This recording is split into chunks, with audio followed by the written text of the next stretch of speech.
So Ravi, it's pouring and raining. It's pouring and raining on streets of Mumbai, on Dalal Street, and for every investor who's kept the India faith alive and kicking.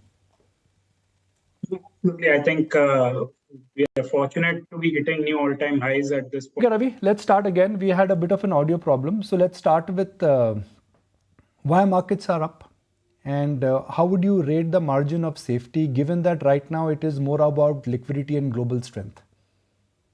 So, good morning, Nikunj, and sorry for that audio trouble. But I think, see, we are at a new all-time high, but mood is not at all euphoric around. It's one of optimism. One cannot deny that. But at the same time, I mean, somebody who has lived through 2003, 2008 cycle cannot forget the kind of euphoric feeling was there. You know, for 3, 4, 5 continuous years, market keeps giving you double-digit return and keeps building on that. It is then you start making decisions based on the returns that you've made in the market. Based on your M2M, you start and go make car purchases, home purchases, and all that. All those kind of things are yet to pan out. So I think this rally is good to continue from here as well. It's based in solid fundamentals, and we have not yet moved away too much from those fundamentals. So Ravi, it's important for us to understand that what is the definition of euphoria and what is the definition of participation. How do you discuss and how do you judge that? No, so just to give you a sense and perspective, FIIs at peak have owned about 25% of India's market. And just a month back, their ownership had dropped to almost 17%. That tells you, right? I mean, 17% barring the global financial crisis is the lowest that they have owned since FIIs were allowed to participate in Indian market. So where is the ownership on the FPIs? One can say that, okay, everybody is bullish on financials, but at the same time, financials, the NPA cycle has just turned around. The growth cycle, the credit growth cycle has just picked up. There was some amount of margin pressure due to increase in rates, but even now, RBI has paused on the rates as well. So the fundamentals are good to continue from here. The overall capex cycle is picking up now. I think it's too soon to worry about any kind of over ownership or overvaluation or overheating of the market. I think these things come after a sustained period of rise in the market.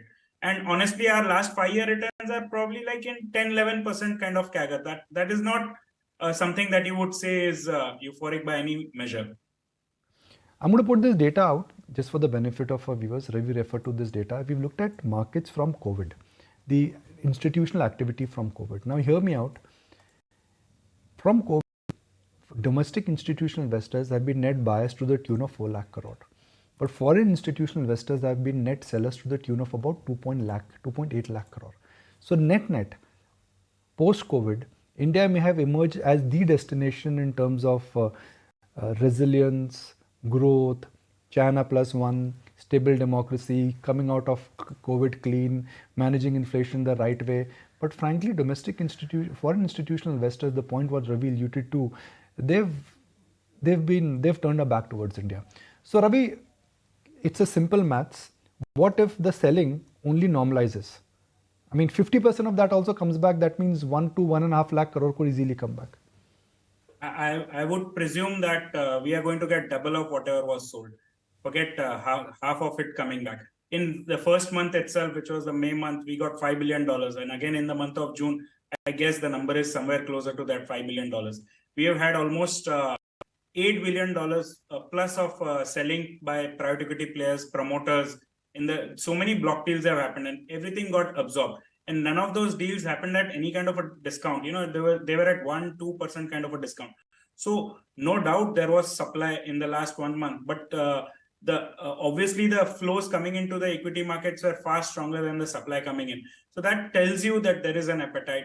The lack of discount tells you that it's not like promoters are exiting at the peak of the market or any such thing. I think it's a misnomer. I think people are trying to, of course, readjust their portfolio, and maybe it is either deleveraging itself, or maybe the trust in the market is not there, which is what is leading to some of the players exiting, or some people have other compulsions like their fund is coming to an end So take the exit while it is available. But honestly, I think these have been fair deals from the point of view of the buyer as well. They will make money on that, and $8 billion is not a small amount. Indian market now provides the depth like it has never provided. In the global financial crisis, $15-16 billion of selling led to a 60% fall.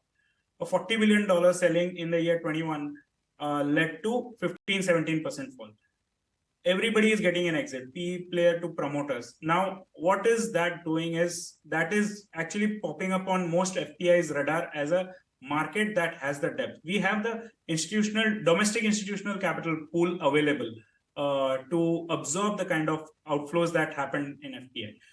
Another thing, India has always been the top performing market in the 3, 5, 10-year period in the top 3. So we are providing returns. We have also provided opportunity to generate alpha. Most number of multi-baggers have come from Indian market. So we provide returns, we provide alpha, and we provide depth also. So this is a market now, in my opinion, after US, the number 2 market in the world where people will want to have an exposure. And even today, the sovereign wealth funds, long only pension fund, endowment fund, their exposure is in their scheme of things is barely less than 1%. So even if they were to match the MSCI index, there's a huge scope for a lot of money to come in. And now India has the ability to absorb those kind of flows. So I actually tweeted a few days back that get ready for $100 billion inflow. And I think that's going to happen. I don't know whether it will happen this year, next year, but for sure, we are going to have $100 billion kind of an inflow.